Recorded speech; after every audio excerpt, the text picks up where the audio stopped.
മുസ്ലിമുകൾക്കെതിരെയുള്ള ബി.ജെ.പിയുടെ നിരന്തരമായ കടന്നുകയറ്റം ഒരു വിഭാഗം സ്വജാതി ചിന്തകരെ പോലും ബാധിച്ചിട്ടുണ്ട്. അതിന്റെ പല തെളിവുകളും ഇന്ന് ഉത്തരേന്ത്യൻ സംസ്ഥാനങ്ങളിൽ നമുക്ക് കാണാൻ കഴിയും. ഒരു കാരണവുമില്ലാതെ ആക്രമിച്ചു കൊല്ലുക എന്നത് നിരന്തരമുള്ള കാഴ്ചയാണ്. ഇപ്പോഴിതാ ഒരു വ്യത്യസ്ത നിയമവുമായിട്ടാണ് ഭോപ്പാൽ സബ് ഇൻസ്പെക്ടർ ദിനേശ് ശർമ്മ എത്തിയിരിക്കുന്നത്. ഭോപ്പാലിൽ മുസ്ലിമുകളെ ജിമ്മിൽ പ്രവേശിപ്പിക്കരുത് എന്ന വിദ്വേഷ പരാമർശവുമായിട്ടാണ് ഈ ഇൻസ്പെക്ടർ എത്തിയിരിക്കുന്നത്. ജിം ഉടമയോട് ദിനേശ് ശർമ്മ സംസാരിക്കുന്ന വീഡിയോ പുറത്തു വന്നതോടെയാണ് കാര്യം ലോകമറിഞ്ഞത്. മുസ്ലിം പരിശീലകരെയും കസ്റ്റമേഴ്സിനെയും ജിമ്മിലേക്ക് പ്രവേശിപ്പിക്കരുത് എന്നാണ് ഇദ്ദേഹത്തിന്റെ നിർദ്ദേശം. പരിശീലനം നൽകുവാനോ സ്വീകരിക്കുവാനോ ഒരു മുസ്ലിമും ഇവിടെ വരില്ല. ഞാൻ നിങ്ങളോട് അത് വ്യക്തമാക്കുന്നുണ്ട് എന്ന് ദിനേശ് ശർമ്മ ജിം ഉടമയോട് പറഞ്ഞു. വീഡിയോ പ്രചരിച്ചതോടെ സബ് ഇൻസ്പെക്ടറെ കുറിച്ചുള്ള ആഭ്യന്തര അന്വേഷണം ആരംഭിച്ചു കഴിഞ്ഞു. ഭോപ്പാൽ എംപിയും ബി.ജെ.പി. നേതാവുമായ അലോക് ശർമ്മ സബ് ഇൻസ്പെക്ടറുടെ പരാമർശത്തെ പിന്തുണച്ച രംഗത്തെത്തിയതോടെ കാര്യങ്ങൾ കുഴഞ്ഞു. ജിം പരിശീലകരുടെ പട്ടിക പോലീസിനും കൈമാറും. അവർ നിയമപ്രകാരം നടപടി സ്വീകരിക്കും. മധ്യപ്രദേശിൽ മോഹൻ യാദവിന്റെ നേതൃത്വത്തിലുള്ള ഒരു സർക്കാരുണ്ട്. ലവ് ജിഹാദും ലാൻഡ് ജിഹാദും അനുവദിക്കില്ല എന്നും അലോക് ശർമ്മ പറഞ്ഞു. ബി.ജെ.പിയുടെയും തീവ്ര ഹിന്ദുവാദികളുടെയും ഇടപെടൽ മൂലം ഒരു വിഭാഗം ജനങ്ങൾ മുസ്ലിം വിഭാഗത്തെ വെറുത്തു തുടങ്ങുന്നു എന്നതിന്റെ തെളിവുകളാണ് ഇതൊക്കെ. ഉത്തർപ്രദേശിലൊക്കെ ഇതിന്റെ ഭീകരമായ പല അവസ്ഥകളും നമ്മൾ കാണാറുണ്ട്.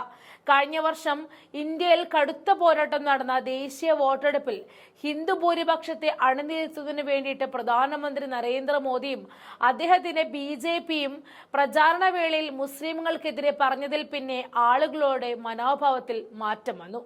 മതനിരപേക്ഷ രാജ്യത്തെ ഹിന്ദു രാജ്യമാക്കാൻ പലരും ഇന്ന് അറിഞ്ഞോ അറിയാതെയോ ശ്രമിക്കുന്നുണ്ട്. ബി.ജെ.പി. നേതാക്കൾ 450-ലധികം വിദ്വേഷ പ്രസംഗങ്ങൾ നടത്തിയതായും അതിൽ 63 മോദി തന്നെയാണ് ഉത്തരവാദിയെന്നും റിപ്പോർട്ടുകളുണ്ട്. റിപ്പോർട്ട് പ്രസിദ്ധീകരിക്കുന്നതിന് മുൻപ് AFPയുടെ അഭിപ്രായം ചോദിച്ചതിന് ബി.ജെ.പി. മറുപടിയും നൽകിയിട്ടില്ല. എന്നാൽ മുൻകാലങ്ങളിൽ അത്തരം ആരോപണങ്ങൾ തെറ്റാണെന്ന് നിഷേധിച്ചിരുന്നു. പ്രത്യേകിച്ച് മുസ്ലിങ്ങളെ ഹിന്ദുക്കൾക്കും ഇന്ത്യൻ രാഷ്ട്രത്തിനും ഒരു നിലനിൽപ്പിന് ഭീഷണിയായി ചിത്രീകരിച്ചു എന്ന് റിപ്പോർട്ട് പറഞ്ഞിരുന്നു. മുസ്ലിം ആരാധനാലയ സ്ഥലങ്ങൾ നശിപ്പിക്കണമെന്ന് വാദിക്കുന്ന പ്രസംഗങ്ങളിലാണ് ഏറ്റവും കൂടുതൽ വർധനവുള്ളത്. മുസ്ലിമുകളിൽ നിന്നും മതപരമായ സ്ഥലങ്ങൾ പിടിച്ചെടുക്കുന്നതിന് മുൻപ് ഹിന്ദു മേധാവികൾ നടപടി സ്വീകരിച്ചിട്ടുണ്ട്. കഴിഞ്ഞ വർഷത്തെ തെരഞ്ഞെടുപ്പിന് മുൻപായിരുന്നു മോദി ബാബർ പൊളിച്ച് അവിടെ അയോധ്യ ക്ഷേത്രം നിർമ്മിച്ചത്. ഇത് പലരിലും പല വിധത്തിലും സ്വാധീനമുണ്ടാക്കി എന്നതിന്റെ തെളിവുകളാണ് ഈ പറയുന്നതൊക്കെ. IHLന്റെ വിശകലനം അനുസരിച്ച് ഫേസ്ബുക്ക്, യൂട്യൂബ്, X എന്നിവയാണ് ഈ വിദ്വേഷ പ്രചാരണത്തിനുള്ള പ്രധാന വേദികൾ.